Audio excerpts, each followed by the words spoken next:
Hello, and welcome to our daily Bible reading program, where we are reading the entire Bible in a year. This is week 11, day 3. Today we will conclude the book of Numbers with Numbers 34, 35, and 36, and we'll continue in Luke in chapter 4. Numbers 34, verse 1. The Lord spoke to Moses, saying, "Command the people of Israel, and say to them, when you enter the land of Canaan, this is the land that shall fall to you for an inheritance, the land of Canaan as defined by its borders. Your south side shall be from the wilderness of Zin alongside Edom, and your southern border shall run from the end of the Salt Sea on the east, and your border shall turn south of the ascent of Akrabim and across to Zin, and its limit shall be south of Kadesh Barnea. Then it shall go on to Hazar Adar, and pass along to Asmon. And the border shall turn from Asmon to the brook of Egypt, and its limit shall be at the sea. For the western border you shall have the great sea and its coast. This shall be your western border.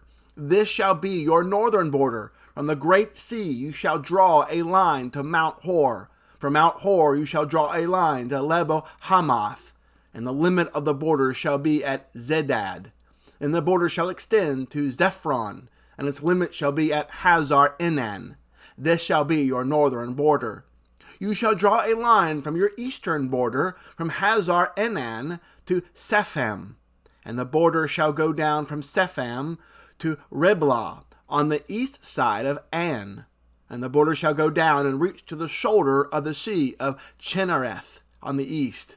And the border shall go down to the Jordan, and its limit shall be at the Salt Sea.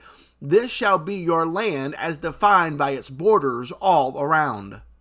Moses commanded the people of Israel, saying, This is the land that you shall inherit by lot, which the Lord has commanded to give to the 9 tribes and to the half-tribe, for the tribe of the people of Reuben by fathers' houses, and the tribe of the people of Gad, by their fathers' houses, have received their inheritance, and also the half-tribe of Manasseh. The 2 tribes and the half-tribe have received their inheritance beyond the Jordan, east of Jericho, toward the sunrise.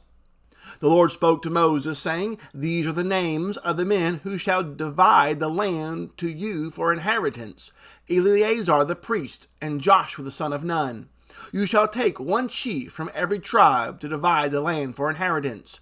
These are the names of the men: of the tribe of Judah, Caleb the son of Jephunneh; of the tribe of the people of Simeon, Shemiel the son of Ammihud; of the tribe of Benjamin, Eladad the son of Cheslon; of the tribe of the people of Dan, a chief, Bukai the son of Joglai; of the people of Joseph; of the tribe of the people of Manasseh, a chief, Hanal the son of Ephod; and of the tribe of the people of Ephraim, a chief, Kemuel the son of Shiftan; of the tribe of the people of Zebulun, a chief, Elazaphan the son of Parnach; of the tribe of the people of Issachar, a chief, Patal the son of Azan; and of the tribe of the people of Asher, a chief, Ahud the son of Shilomai; of the tribe of the people of Naphtali, a chief, Pedahal the son of Ammihud.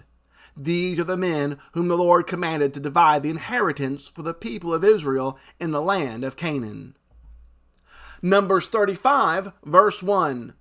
The Lord spoke to Moses in the plains of Moab by the Jordan at Jericho, saying, Command the people of Israel to give to the Levites some of the inheritance of their possession as cities for them to dwell in.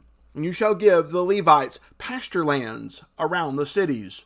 The cities shall be theirs to dwell in, and their pasture lands shall be for their cattle, and for their livestock, and for all their beasts. The pasture lands of the cities, which you shall give to the Levites, shall reach from the wall of the city outward 1,000 cubits all around. And you shall measure outside the city, on the east side 2,000 cubits, and on the south side 2,000 cubits, and on the west side 2,000 cubits, and on the north side 2,000 cubits, the city being in the middle. This shall belong to them as pasture land for their cities. The cities that you give to the Levites shall be the 6 cities of refuge, where you shall permit the manslayer to flee. And in addition to them, you shall give 42 cities.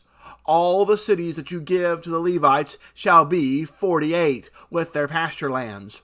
And as for the cities that you shall give from the possession of the people of Israel, from the larger tribes you shall take many, and from the smaller tribes you shall take few. Each in proportion to the inheritance that it inherits shall give of its cities to the Levites.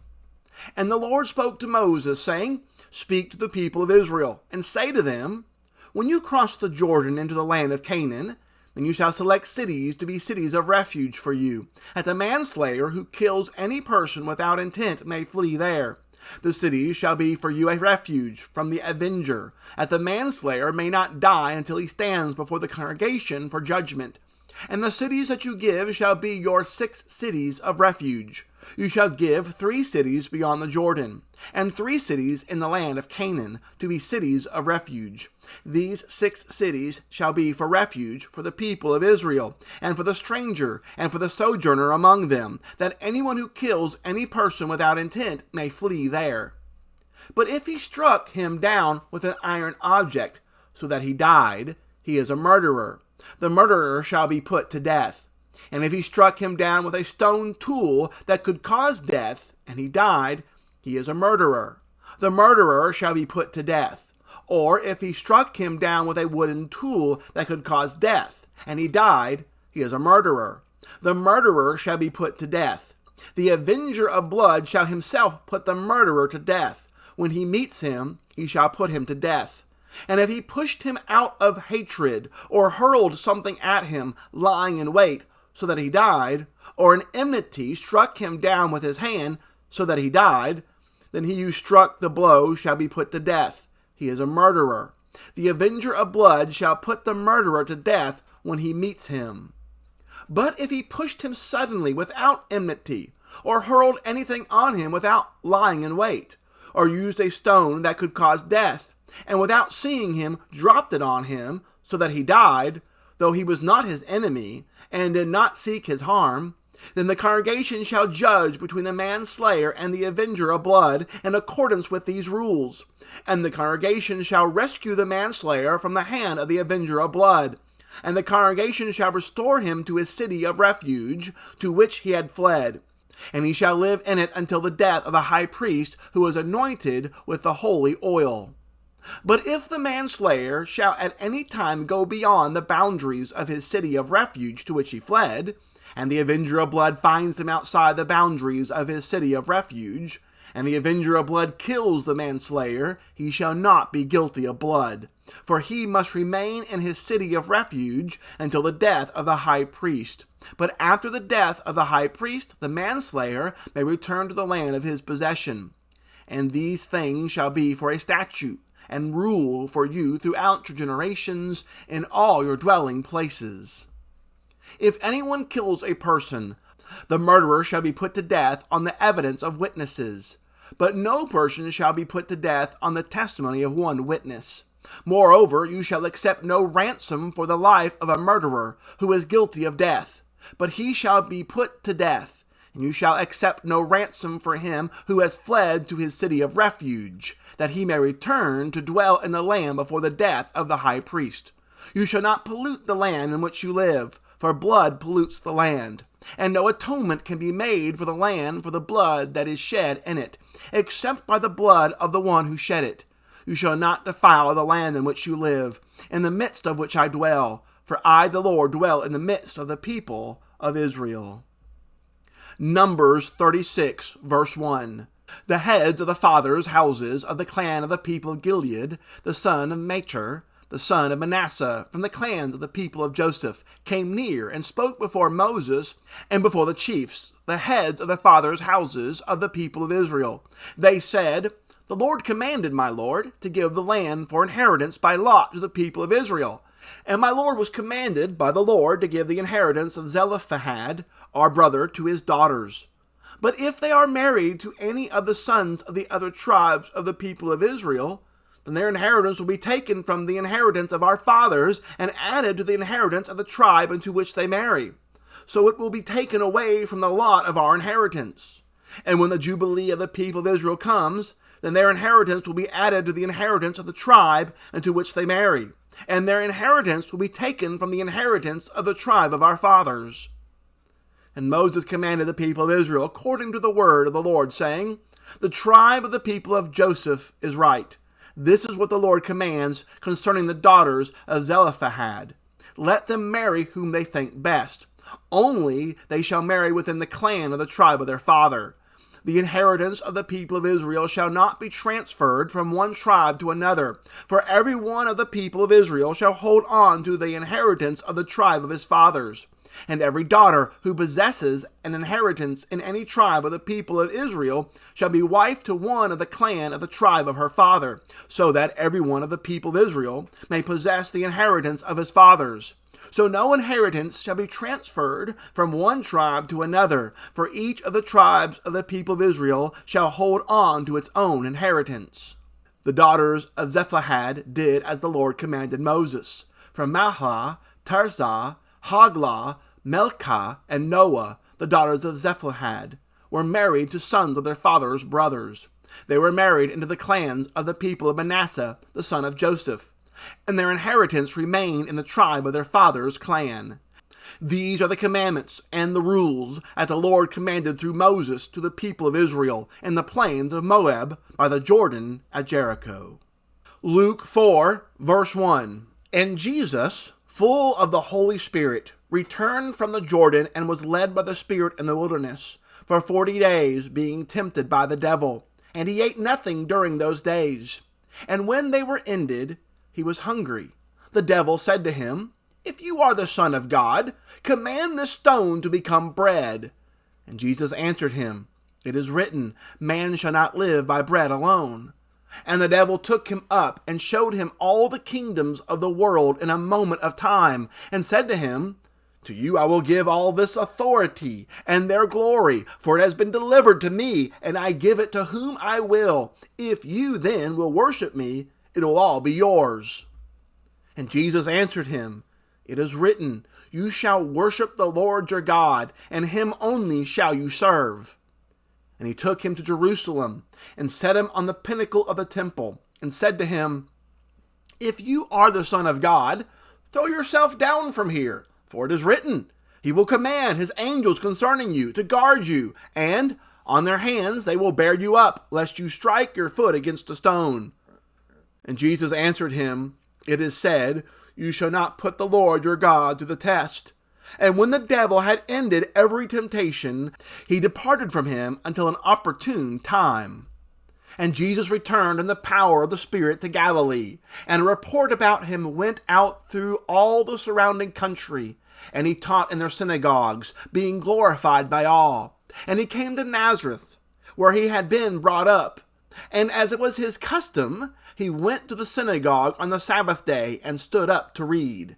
And the scroll of the prophet Isaiah was given to him. He unrolled the scroll and found the place where it was written, The Spirit of the Lord is upon me, because he has appointed me to proclaim good news to the poor. He has sent me to proclaim liberty to the captives, and recovering of sight to the blind, to set at liberty those who are oppressed, to proclaim the year of the Lord's favor. And he rolled up the scroll and gave it back to the attendant and sat down. And the eyes of all in the synagogue were fixed on him. And he began to say to them, Today this scripture has been fulfilled in your hearing. And all spoke well of him, and marveled at the gracious words that were coming from his mouth. And they said, Is not this Joseph's son?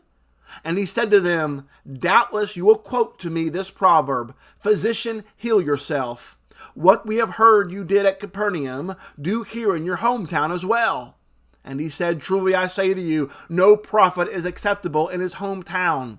But in truth, I tell you, there were many widows in Israel in the days of Elijah, when the heavens were shut up 3 years and 6 months, and a great famine came over all the land.